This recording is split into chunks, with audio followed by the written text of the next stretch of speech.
காமராஜர் ஐயா முதியோர் கல்விக்கும் அதிக முக்கியத்துவம் கொடுத்தாங்க. காரணம் கேட்டால், முதியோர் கல்வின்னா அவ்வளவு இளக்காரமானே, படிக்கிறது எவ்வளோ பெரிய விஷயம்.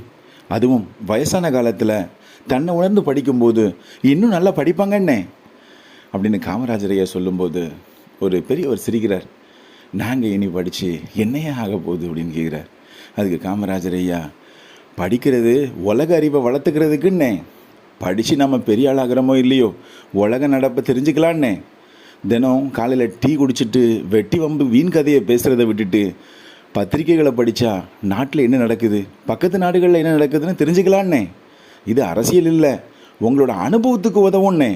உங்கள் பேரன் பேத்திங்க உங்கள் பிள்ளைங்க கிட்ட நீங்களும் சரிசமமாக உட்காந்து இன்றைக்கி நாட்டு நடப்பை பேசலான்னே அப்படின்னு சொல்ல அந்த பெரியவங்க எல்லாரும் சந்தோஷமாக கைத்தட்டினாங்க.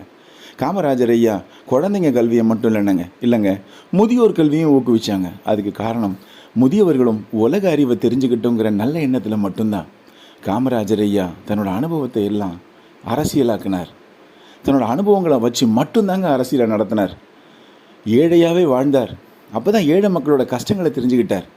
இப்படி அவர் வாழ்ந்ததுனால தான் 9 ஆண்டு காலம் தமிழ்நாட்டோட பொற்கால ஆட்சின்னு சொல்கிறாங்க.